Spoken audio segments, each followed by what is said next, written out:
سورہ بقرہ آیات 3 تا 5۔ بسم اللہ الرحمن الرحیم۔ عظیم اور دائمی رحمتوں والے خدا کے نام سے۔ تفسیر۔ 1۔ غیب پر ایمان۔ سب سے پہلے قرآن کہتا ہے کہ وہ ایسے لوگ ہیں جو غیب پر ایمان رکھتے ہیں۔ الذین یؤمنون بالغیب۔ غیب و شہود ایک دوسرے کے مد مقابل ہیں۔ عالم شہود عالم محسوسات ہے اور عالم غیب ماورائے حس ہے، کیونکہ غیب کے معنی اصل میں پوشیدہ و پنہاں چیز کے ہیں۔ کیونکہ محسوسات سے ماورا کی دنیا ہماری حس سے پوشیدہ ہے، لہٰذا اسے غیب کہا جاتا ہے۔ قرآن حکیم میں ہے، عالم الغیب والشہادہ هو الرحمن الرحیم۔ وہ خدا جو غیب و شہود سب سے واقف ہے، وہی مہربان اور رحیم ہے۔ غیب پر ایمان رکھنا دراصل وہ پہلا نقطہ ہے جو مومنین کو دوسروں سے جدا کرتا ہے۔ یہی وہ نقطہ ہے جو آسمانی ادیان کے پیروکاروں کو خدا، وحی اور قیامت کے منکروں کے مقابلے میں کھڑا کرتا ہے۔ اسی بنا پر پرہیزگاروں کی پہلی خصوصیت کے طور پر ایمان بالغیب کا ذکر کیا گیا ہے۔ مومنین سرحد مادہ کو توڑ کر اس محدود چار دیواری سے نکال لیے گئے ہیں، اور وہ اس وسعت فکر و نظر کے باعث ایک بہت بڑے فوق العادہ جہان سے مربوط ہو گئے ہیں، جبکہ ان کے مخالف مصر ہیں کہ انسان کو مادہ کی چار دیواری میں جانوروں کی طرح محدود رکھیں، اور اس الٹی چال کو وہ تمدن کی پیش رفت اور ترقی کا نام دیتے ہیں۔ ان دونوں نقطہ نظر کے ادراک و فکر کا مقابلہ کریں تو ہم اس نتیجے پر پہنچیں گے کہ غیب پر ایمان رکھنے والے یہ عقیدہ رکھتے ہیں کہ جہان ہستی اس دنیا سے کہیں وسیع تر ہے جسے ہمارے حواس درک کرتے ہیں۔ اس جہان کے پیدا کرنے والے کا علم اور قدرت بے انتہا ہے، اور اس کی عظمت و ادراک کی کوئی حد نہیں۔ وہ ازلی اور ابدی ہے۔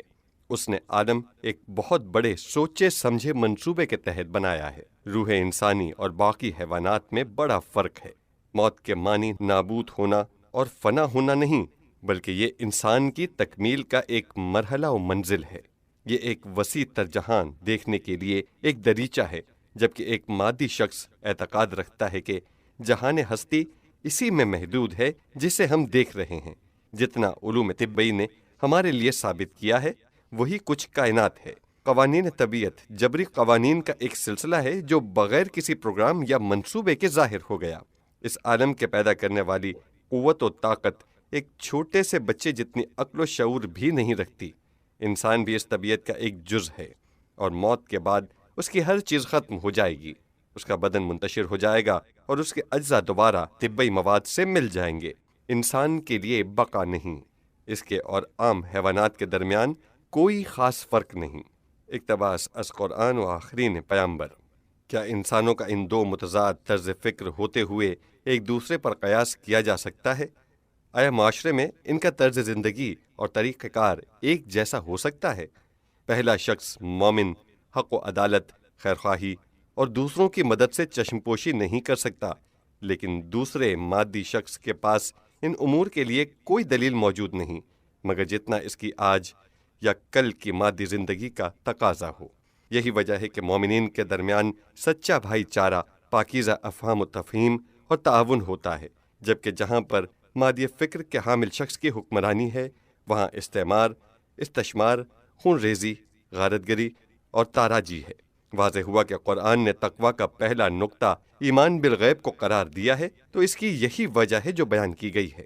کیا ایمان بالغیب سے مراد صرف ذات پاک پروردگار پر ایمان لانا ہے، یا غیب یہاں ایک وسیع معنی رکھتا ہے، یعنی وحی، قیامت، فرشتے اور عالم حس سے ماورا سب کچھ اس کے مفہوم میں شامل ہے؟